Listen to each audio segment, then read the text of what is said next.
podcast siswa Nusa Putra. Kata orang tak kenal maka tak sayang. Jadi perkenalkan, nama saya Gabriela dan rekan saya Sabrina yang akan menjadi host pada podcast episode kali ini. So, happy watching guys. Kita bakal kedatangan siapa sih kali ini? Siapa ya? Jadi penasaran. Kita bakal kedatangan bintang tamu yang lagi booming nih. Wow, langsung aja kita sambut Ketos Waketos dan Ketua MPK SMK Nusa Putra 2 Semarang. Halo, selamat datang.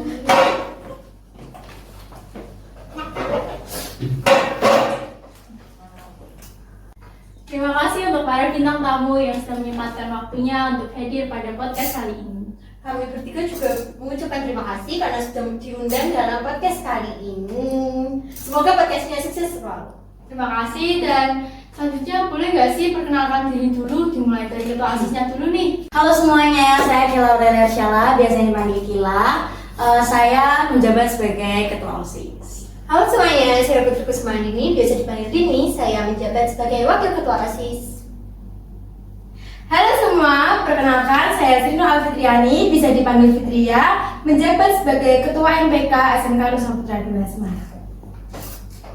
Nah, langsung saja kita mulai dari pertanyaan pertama untuk ketua dan wakil ketua OSIS. Gimana sih perasaan kalian ketika terpilih menjadi ketua dan wakil ketua OSIS di SMK Nusa Putra 2 Semarang?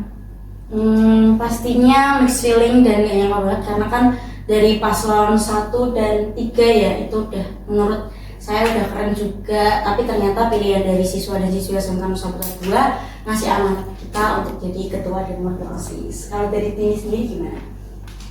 Yang pertama nggak nyangka, karena awal ikut organisasi ini saya pikir-pikir nggak mungkin jadi wakil ketua OSIS karena beneran nggak nyangka sih. Terus yang kedua ya bersyukur dikasih amanat yang cukup berat dari sekarang. Nah, lanjut ke pertanyaan kedua nih. Gimana sih cara kalian membagi waktu antara belajar sama berorganisasi? Kan baru banget ya habis pas, terus disuguhin sama event classmate, apa nggak pusing sama rapat-rapatnya gitu? Dimulai dari Kak Fitri dulu mungkin. Kalau saya sendiri, jujur nggak ada cara tertentu untuk membagi waktu, itu bisa berjalan dengan seiringnya waktu aja. Ini dari Tini. Kalau saya sendiri bagi waktunya itu juga sama sih, nggak dipikirin, jadi dijalanin aja masing-masing. Lanjut mungkin. Kalau dari saya sendiri mungkin tergantung prioritas. Mungkin kalau prioritas yang pertama belajar ya berarti belajar dulu, terus nyiapin event. Mungkin eventnya bisa disiapin sebelum pas, jadi waktu pas bisa belajar sama teman gitu. Mungkin di sini yang sering jadi pembicaraan itu OSIS ya Kak, tapi MPK juga nggak kalah penting perannya di sekolah. Nah, apa saja sih peran MPK di sekolah? Peran MPK itu ada beberapa. Yang pertama sebagai wadah dan jembatan antara siswa dengan OSIS. Wadah yang dimaksud itu kita menampung aspirasi dari para siswa lalu kita sampaikan kepada OSIS. Begitupun sebaliknya dari OSIS kita sampaikan ke para siswa. Nah, sangat penting ya peran MPK di sekolah. Nah, selanjutnya gimana sih cara kalian untuk menarik perhatian para siswa untuk mengikuti event-event yang bakal kalian ada ini nantinya? Pastinya dari OSIS sendiri mengusahakan yang pertama lomba-lombanya mungkin dibuat menarik mungkin.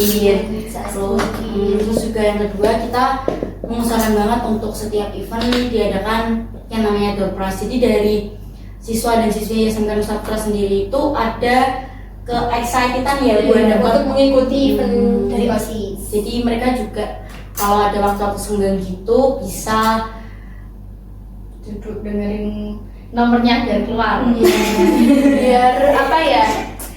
biar menunggu-nunggu gitu, penasaran sama Siapa sih yang bakal keluar kali ini? Iya. Lalu yang ketiga, dari OSIS akan mengadakan promosi video melalui Instagram OSIS supaya siswa-siswi di SMK Nusa Putra 2 ini tahu ada info event yang apa nih yang bikin penasaran mereka.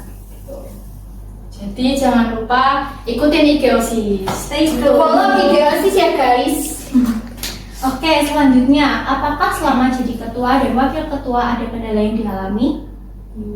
Banyak. Kalau kendala mungkin banyak ya. Dari yang pertama pasti waktu, bagi waktu antara yang kayak yang pertanyaan yang kedua tadi ya, antara belajar sama organisasi itu mungkin kalau untuk aku agak berat karena juga kalau di sekolah udah ulang malam terus posisi udah capek tapi harus ada ulangan besoknya itu harus kerja keras lagi buat belajar. Kalau dari Tini gimana?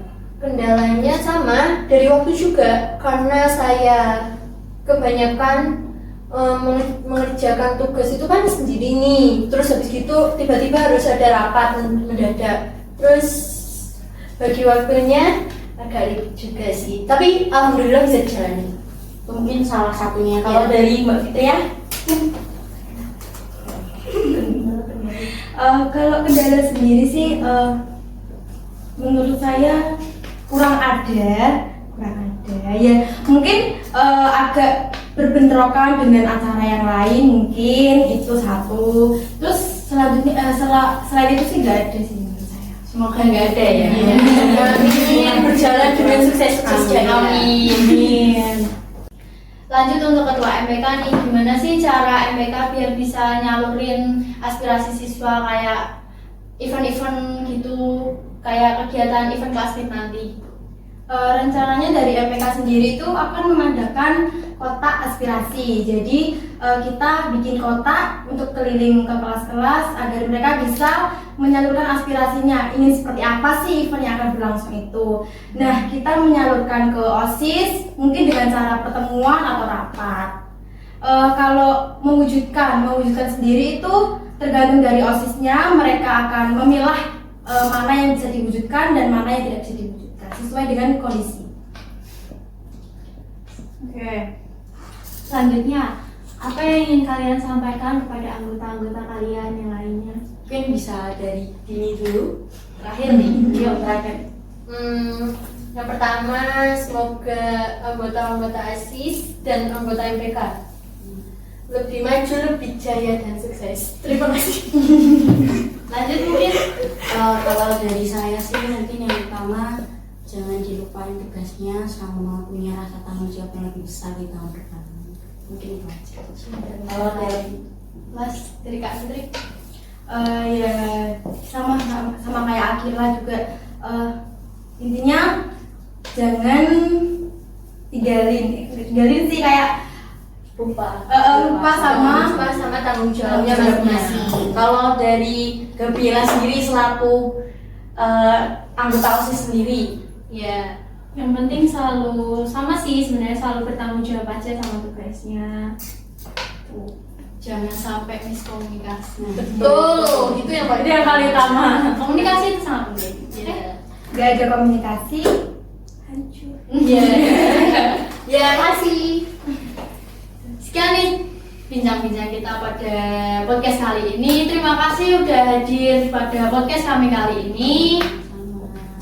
Sama-sama. Jangan lupa